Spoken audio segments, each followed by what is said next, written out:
कृष्णा दोस्तों, मैं आपका दोस्त जितेंद्र सागर, अंक ज्योतिष, फेस रीडिंग और टैरो कार्ड एक्सपर्ट अपने इस चैनल में आप सभी लोगों का हार्दिक अभिनंदन वंदन करता हूं दोस्तों।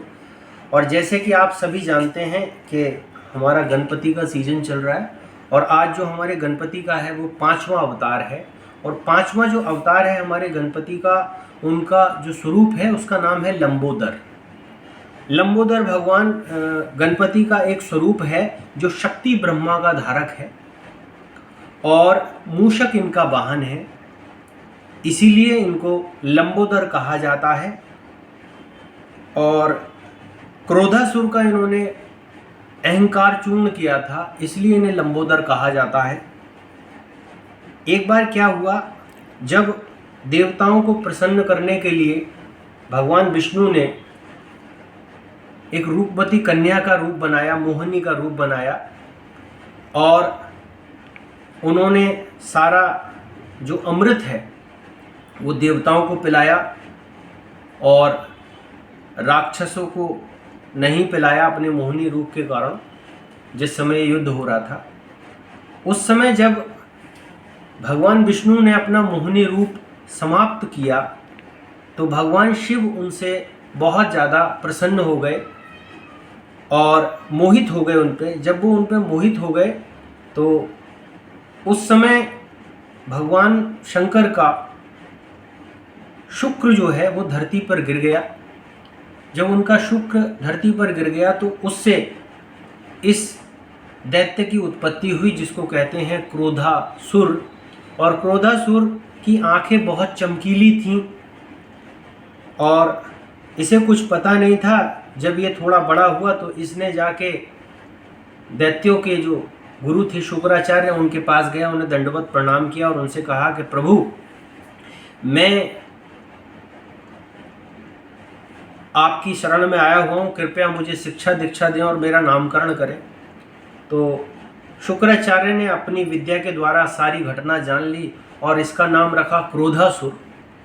और क्रोधासुर को नाम देने के बाद में उसकी शिक्षा दीक्षा पूर्ण हुई और शिक्षा दीक्षा पूर्ण होने के बाद में संभर दैत्य की पुत्री, जिसका नाम था प्रीति, उसके साथ में इसका विवाह हुआ। काफ़ी समय तक इसने अपना जीवन यापन किया, सारी शिक्षा ग्रहण करी और उसके बाद में इसने क्या काम किया, इसने अपने गुरु से प्रार्थना करी कि गुरु जी, मैं पूरे विश्व पे विजय पाना चाहता हूँ, उसके लिए आप मुझे कोई मंत्र बताइए। तब इन्होंने भगवान सूर्य का एक इन्हें मंत्र दिया और इन्होंने भगवान सूर्य की बहुत समय तक आराधना करी। भगवान सूर्य के प्रसन्न होने पर भगवान सूर्य ने इन्हें पूरे विश्व में विजयी होने का वरदान दिया। वरदान पाके ये बहुत खुश हो गए क्रोधासुर। और इन्होंने फिर जब भगवान सूर्य प्रकट हुए, इन्हें वरदान मिला। वरदान मिलने के बाद में इन्होंने क्या काम किया कि जितने भी लोग हैं उन पे जगह जगह आक्रमण करना शुरू कर दिया। सारे देवलोक में आक्रमण कर दिया, इंद्र का इंद्रासन छीन लिया, सब जगह त्राहिमाम हो गया। यहाँ तक कि इन्होंने कैलाश भी छीन लिया। कैलाश के बाद इन्होंने फिर क्या काम किया, सूर्य लोक पे भी जाकर अधिकार कर लिया, क्योंकि भगवान सूर्य अपने वचनों के प्रति विवश थे। इसलिए जब चारों तरफ त्राही त्राही होने लगा तब लोगों ने, देवताओं ने ऋषियों से प्रार्थना करी। तब ऋषियों ने इनको कहा कि आप भगवान लंबोदर का ध्यान करें, भगवान लंबोदर अगर प्रकट होंगे तो आपकी जो समस्या है वो खत्म हो जाएगी। तब सभी लोगों ने गजानन के स्वरूप लंबोदर का सुमरण किया और बहुत समय तक पूजा आराधना करी। पूजा आराधना करने के बाद भगवान लंबोदर प्रकट हुए और उन्होंने उनसे कहा कि देवताओं, आप चिंता मत करो, मैं कुछ समय बाद आपको इससे मुक्त कर दूंगा। तो भगवान लंबोदर ने भीषण युद्ध किया क्रोधासुर से और युद्ध करने के बाद सारे युद्ध में जो उसके वीर थे उन सारे सैनिकों को मार दिया। जब सारे सैनिकों को मार दिया तो उससे उन्हें ये प्राप्त हुआ, क्रोधासुर डर गया कि ये वो भगवान हैं और वाकई में कोई परमात्मा है। ये कहने के बाद उसने उनके चरणों में दंडवत प्रणाम किया और कहा, प्रभु मुझसे गलती हो गई, इसलिए आप मुझे क्षमा कर दें।